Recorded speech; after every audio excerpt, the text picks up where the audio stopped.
د غرغشتو مولانا صاحب هغه انسانو چې چاته په ژوند خدای ویلیو چې نصیر الدین تمام ګناهونه مې درته معاف غرغشتو مولانا صاحب هغه سره اخیری ملاقات لورلم او ورته مې وی چې د مرګ ژوند څه پته نه لګي دعا راته وکړه نو دا ګوته یې داسې په دوکانو لمده کړه او زما د خوله کې وواله ما ته الزا په دې خولې نه د خدای ډېر کار واله او ته به بیا هر څه وایې او تا ته به څوک څه نه شي ویلی نو دعاګانې مې د هر چا غوښتې ځکه وایي بادشاهي د فقیرانو په دعا شي د رحمان کله بادشاه کله فقیر بادشاهي هم د ګدایانو په دعا کې مقام ته هم سړی د ګدایانو په دعا رسي نو زه خپله فقیر یم دا لږې ډېرې ګډې وډې چې وایم غصه راشي چې دروغ مه وایي دین فروش مه جوړېږئ اسلام فروش مه جوړېږئ د حلال او د حرامو تمیز وکړئ یو شی ستا مذهب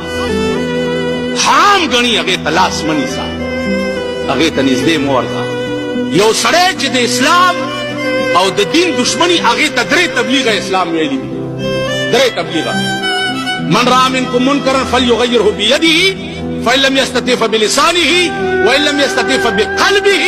فذلك أضعف الإيمان بيدینا او گمراه او د خدای نه باغي او سرکش وګوري بلاسي ونیسا بلاسي نشي نیوه په جبه ورته ووایا په جبه ورسره نشي ویلې په زړه کې ورسره قطع تعلق وکړه مخې په کفن کې مه ګورئ زه تاسو ته ایماني وایم زه ښار کې اوسېږم او ښار چې دی هغه توبه مې دي مرتبان دی هر ګن بلا خانان پکې دي نوابان پکې دي زه نه د چا جنازې کوم د هغه سړي جنازې له ځم چې پوه شم چې دا پاک نیک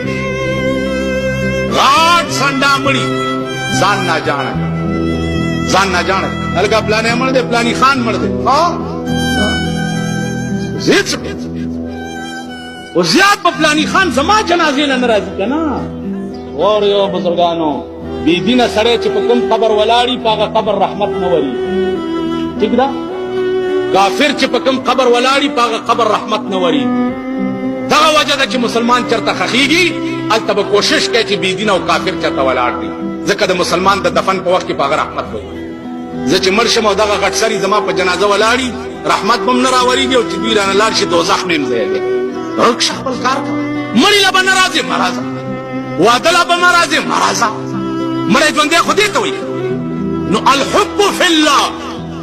والبغض فی الله باندې به عمل رانشي که ته وایې چې مړی ژوندی د کلي کلولي ده نو الحب فی الله والبغض فی الله باندې عمل ونه شي مینه به